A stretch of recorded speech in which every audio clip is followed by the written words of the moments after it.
Hello guys, magluluto tayo ngayon ng sinigang na hipon. Ito yung mga ingredients natin.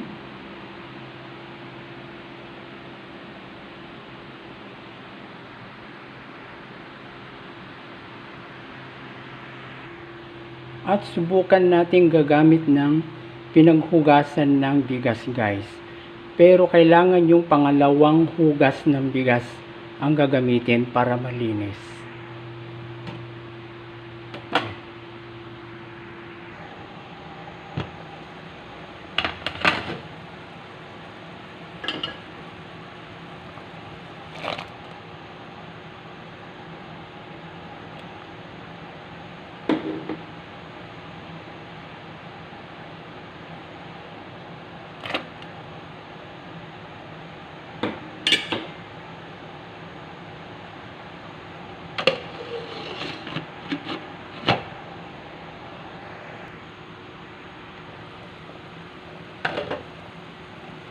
So, ilagay na natin yung patis.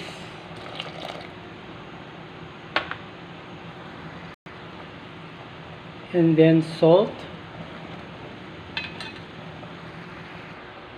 So, magdagdag tayo ng patis, guys. Nakadepende sa iyo kung gano'ng kaalat ang gusto mo. Pag ako nagsisinigang, guys, nilalagyan ko ng konting sugar para mag-balance yung alat. So, lagyan ko ng konting magic sarap para malasa.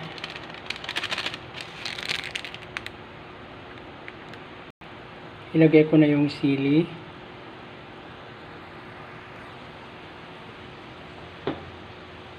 And then, talong.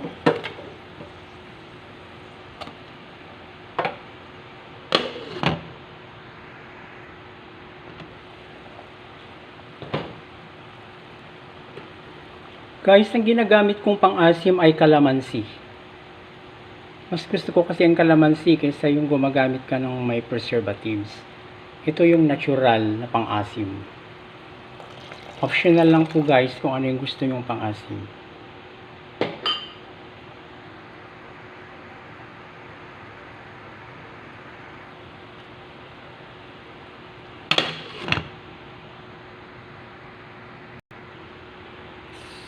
So, ilagay na natin itong kangkong. Huwag natin masyadong overcook guys.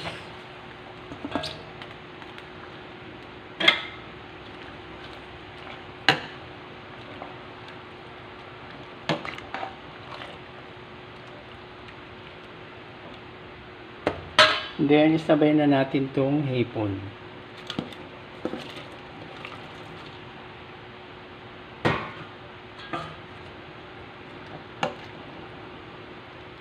Guys, take note, huwag natin masyadong overcook yung hipon kasi pag na-overcook, mahirap pong balatan.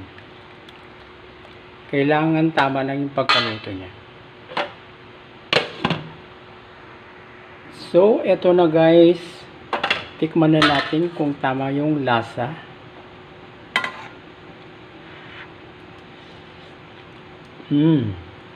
Perfect.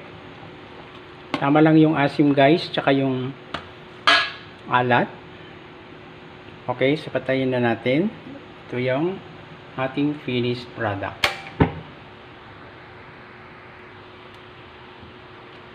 Thank you guys for watching.